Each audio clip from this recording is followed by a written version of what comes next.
My name is Luke Davis, and my major track is drama. We're doing a scene from Pygmalion, and it really relates to the theme of chosen because it shows how Eliza was chosen by the upper-class members of her society to sort of be this upper-class duchess, all posh and stuff, but she realizes that that lifestyle is not really healthy for her and isn't really what she wants, and so she realizes that she can choose her own destiny and decides to choose to be free and live a life that's good and healthy for her.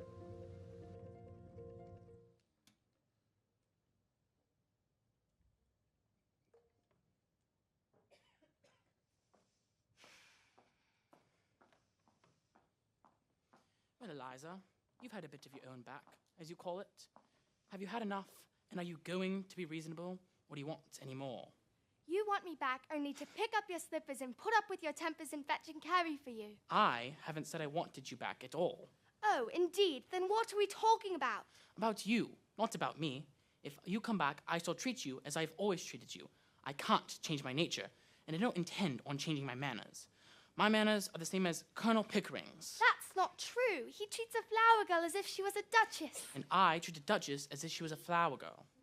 Oh, I see. The same to everybody. The great secret, Eliza, isn't to have bad manners or good manners or any other particular sort of manners. It's to have the same manners for all human souls.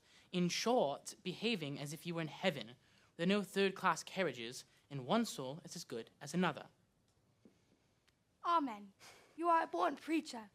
The question is not whether I've treated you rudely. It's whether you ever heard me treat anyone else better. I don't care how you treat me. I don't mind your swearing at me. I don't mind a black eye. I've had one before this. But I won't be passed over. Then get out of my way. You talk about me as if I'm a motor bus. So you are a motor bus, all bounce and go, and no consideration for anyone. But I can do without you. Don't think I can't. I know you can. I told you you could. I know you did, you brute. You wanted to get rid of me. Liar. Thank you. You never asked yourself, I suppose, whether I could do without you. Don't you try to get round me. You'll have to do without me. I can do without anybody. I have my own human soul, my own spark of divine fire. But I shall miss you, Eliza. I've learnt something from all your idiotic notions.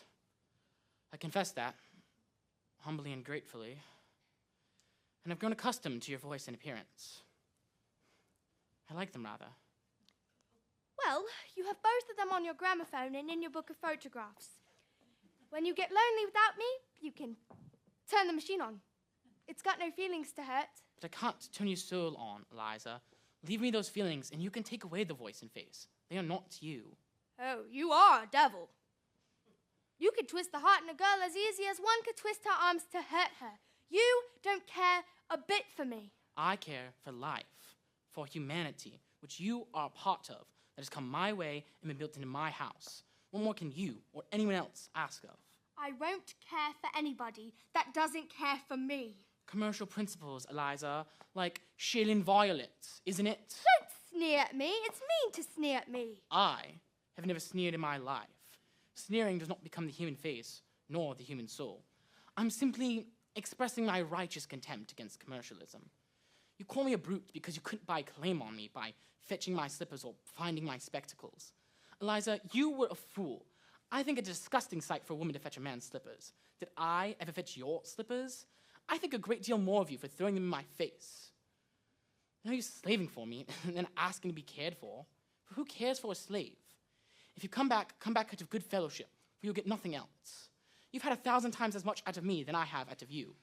And if you dare to set up your little dog tricks of fetching and carrying slippers against my creation of a duchess, Eliza, I'll slam the door in your silly face. What did you do it for if you didn't care for me? Because it was my job. You never thought of the trouble it would make for me. Would the world have ever been made if its maker was afraid of making trouble? Making life means making trouble. I'm not a preacher. I don't notice things like that. Eliza, you're an idiot. I waste the treasure of my Miltonic mind by spreading them before you. Once for all, understand that I go my way and do my work without giving 2 pence what happens to either of us. So you could choose to stay, or you can go. What am I to come back? Please, for the fun of it! That's why I took you on. And you may throw me out tomorrow if I don't do everything you want me to. Yes, and you may walk out tomorrow if I don't do everything you want me to do. And live with my stepmother. Yes, or sell flowers. Oh, if only I could go back to my flower basket, I would be independent of both you and father and all the world. Why did you take my independence from me? And why did I give it up? I am a slave now for all my fine clothes. Not a bit. I'll adopt you as my daughter. I'll even set some money on you if you like. Would you rather marry Colonel Pickering? I wouldn't marry you if you asked me, and you're nearer my age than what he is. Then he is, not then what he is. I'll talk as I like. You're not my teacher now. I don't suppose Pickering would, though. He's as confirmed an old bachelor as I am. That's not what I want, and don't you think it. I've had chaps enough wanting me this way. Freddie Hill writes to me 2 and 3 times a day, sheets and sheets. Blast his impudence! He has a right to if he likes. Poor lad. And he does love me. You've no right to encourage him. Every girl has a right to be loved. What? By fools like him? Freddie's not a fool.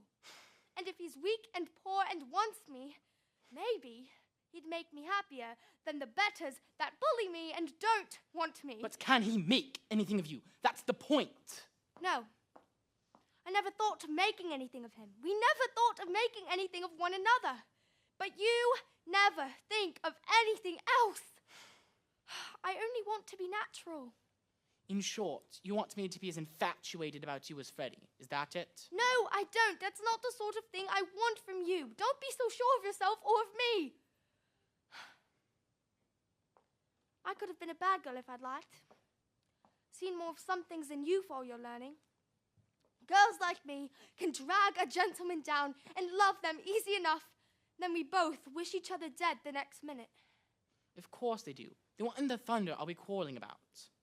I want a little kindness. I know I'm a common, ignorant girl, and you a book-learned gentleman. But I'm not dirt under your feet. What I did was not for the dresses and the taxis. I did it because we were pleasant together, and I came to care for you. Not to have you fall in love with me, and not forgetting the difference between us, but more friendly-like. Of course. That's just how I feel, and how Pickering feels. Eliza, you're a fool.